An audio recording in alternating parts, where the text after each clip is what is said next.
Hey everyone, आज इस video में हम लोग रिट्स को डिस्कस करने वाले हैं। उससे पहले मैं आपको उसका जुरिस्प्रूडेंशियल एस्पेक्ट बताना चाहती हूँ।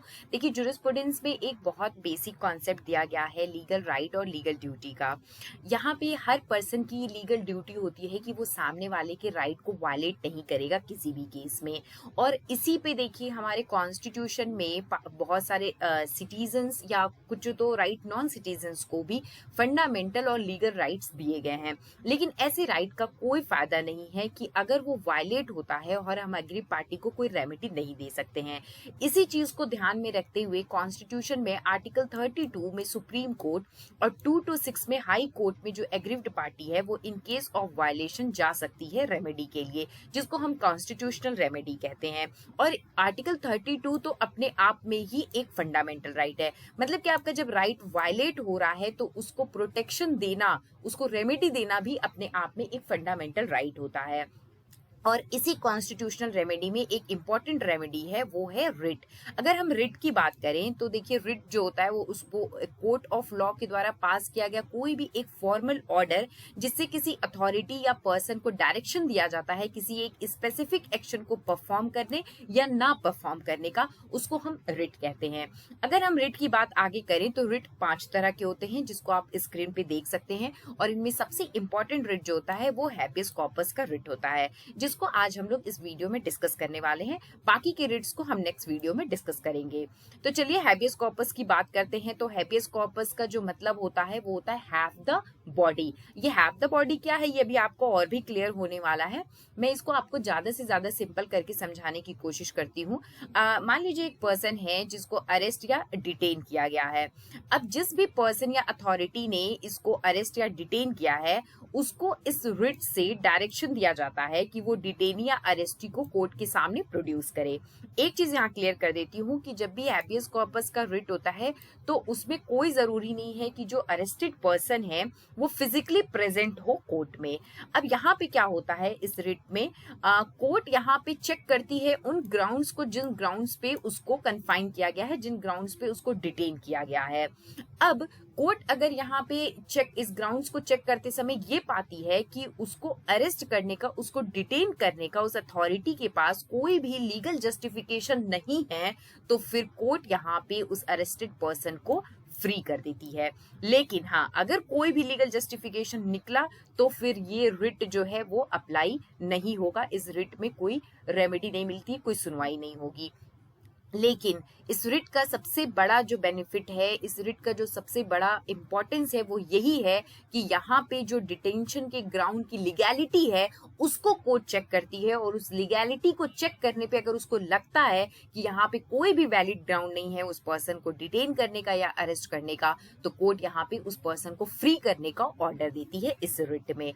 अब देखिए, हम लोग देखते हैं कि कौन से ऐसे ग्राउंड्स हो सकते हैं जहाँ पे ये डिसाइड करेगी कोर्ट की वो लीगली जस्टिफाई है या नहीं है।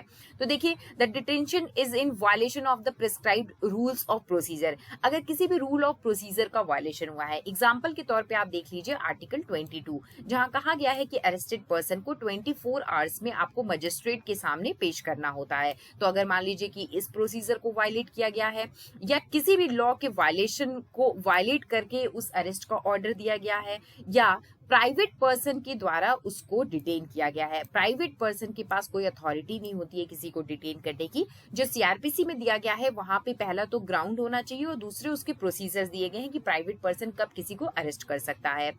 चौथी चीज जो है वो यहाँ पे कि पर्सन अगर किसी ऐसे लॉ के अंदर डिटेन किया गया है जो लॉ ही अनकॉन्स्टिट्यूशनल है, और उसके बाद से है कि जो डिटेंशन का ऑर्डर दिया गया था वो मालाफाइड है, मतलब कि बैड फेथ में किया गया है। तो ये सारे ग्राउंड्स होते हैं जहां पे रिट हैबियस कॉर्पस का रिट इशू किया जा सकता है।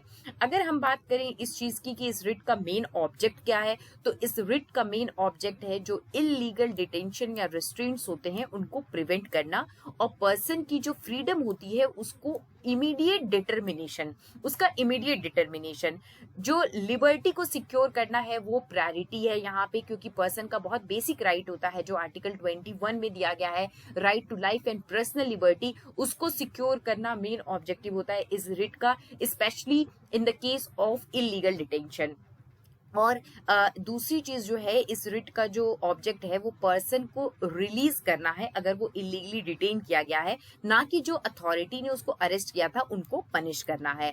और एक चीज, जो यहाँ पे एग्रीड पार्टी है उसको कोई भी तरह का कंपेंसेशन भी नहीं दिया जाता है। तो इस पूरे के पूरे रिट का सिर्फ एक ही ऑब्जेक्ट है, वो है कि अगर आप इलीगली डिटेन है तो आपको जल्दी से जल्दी वहां से बाहर निकाला जाए, और दूसरी चीज आपकी जो लिबर्टी है उसको सिक्योर किया जाए, जो कि अपने आप में एक फंडामेंटल राइट है। और अगर हम इस चीज की बात करें कि ये किसके अगेंस्ट लाई होता है, तो देखिए, जो भी अथॉरिटी है, चाहे वो पब्लिक हो, इवन प्राइवेट इंडिविजुअल ने भी अगर किसी को डिटेन किया है तो उसके अगेंस्ट भी ये रिट लगाया जा सकता है। और ये इकलौता रिट है जो प्राइवेट इंडिविजुअल या प्राइवेट पर्सन के अगेंस्ट भी लगता है। और इसको जो अप्लाई कर सकते हैं उसमें या तो वो खुद पर्सन है जो इलीगली डिटेन हुआ है वो अप्लाई कर सकता है, या कोई भी अदर पर्सन जिसका उसमें इंटरेस्ट है, जैसे mother, father, brother, sister, even जो फ्रेंड है, रिलेटिव्स हैं, वो भी कर सकते हैं, लेकिन टोटली स्ट्रेंजर नहीं होने चाहिए। अब हम इसमें सबसे इम्पोर्टेंट केस लॉ की बात करने जा रहे हैं जो इमरजेंसी से रिलेटेड है और जिसको हम हैबियस कॉर्पस केस के नाम से जानते हैं, और वो केस है एडीएम जबलपुर वर्सेस शिवकांत शुक्ला। इसका मैं पहले आपको फैक्ट अगर बता दूं तो आप सबको पता है कि 1975 में इमरजेंसी लगी थी इंटरनल डिस्टर्बेंस के ग्राउंड पे आर्टिकल 352 क्लॉज 1 के अंदर, जिस समय हमारी प्राइम मिनिस्टर इंदिरा गांधी थी और प्रेसिडेंट फखरुद्दीन अली थे। यहाँ पे आर्टिकल 359 में प्रेसिडेंट्स को कुछ पावर दिए गए थे कि वो इमरजेंसी के दौरान फंडामेंटल राइट्स को सस्पेंड कर सकता है, और उसी का इस्तेमाल करके यहाँ पे प्रेसिडेंट ने 29 जून 1975 को एक प्रेसिडेंशियल ऑर्डर पास किया। इस प्रेसिडेंशियल ऑर्डर में ये भी कहा गया कि कोई भी हैबियस कॉर्पस का रिट मेंटेनेबल नहीं होगा किसी भी अरेस्ट और डिटेंशन के केस में इमरजेंसी के दौरान। मतलब कि अगर इमरजेंसी में कोई भी अरेस्ट या डिटेन होता है किसी भी लॉ के अंदर, तो वो हैबियस कॉर्पस का रिट कोर्ट में नहीं लगा सकता है। और इसी चीज का क्या हुआ नुकसान यहाँ पे बहुत बड़ा, कि बहुत से लोग यहाँ पे अरेस्ट हुए इमरजेंसी के दौरान, बहुत सारे लीडर्स, जर्नलिस्ट और भी बहुत सारे लोग। कुछ के रीजन थे, कुछ के नहीं भी रीजन थे, कुछ लोग यहाँ पे बिना रीजन के भी अरेस्ट हुए। और जो बहुत ज्यादा लोग थे उन पे ये मीजा एक्ट लगाया गया, maintenance of internal security act 1971 का ये एक्ट था।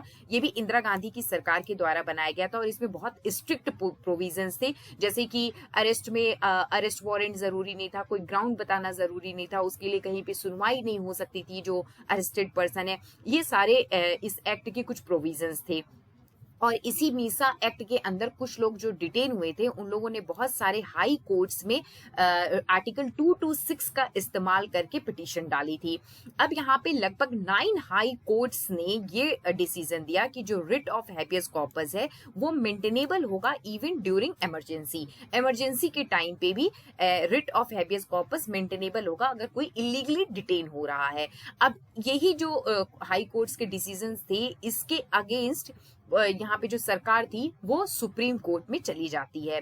अब देखिए यहाँ पे सुप्रीम कोर्ट में एडीएम जबलपुर वर्सेस शिवकांत शुक्ला के केस में 5 जजेस की बेंच थी और 4:1 की मेजॉरिटी से हाई कोर्ट की जो भी जजमेंट थे उनको ओवर रूल कर दिया गया और कहा गया कि हैबियस कॉर्पस का रिट जो है वो इमरजेंसी के टाइम पे मेंटेनेबल नहीं होगा, क्योंकि यहाँ पे आर्टिकल 359 का यूज करके प्रेसिडेंट ने ऑलरेडी एक ऑर्डर पास किया है और उस ऑर्डर के अगेंस्ट आर्टिकल 226 में जाकर के आप हैबियस कॉर्पस का या कोई भी अदर रिट फाइल नहीं कर सकते हैं। और ये बहुत फेमस हुआ हैबियस कॉर्पस केस के नाम से।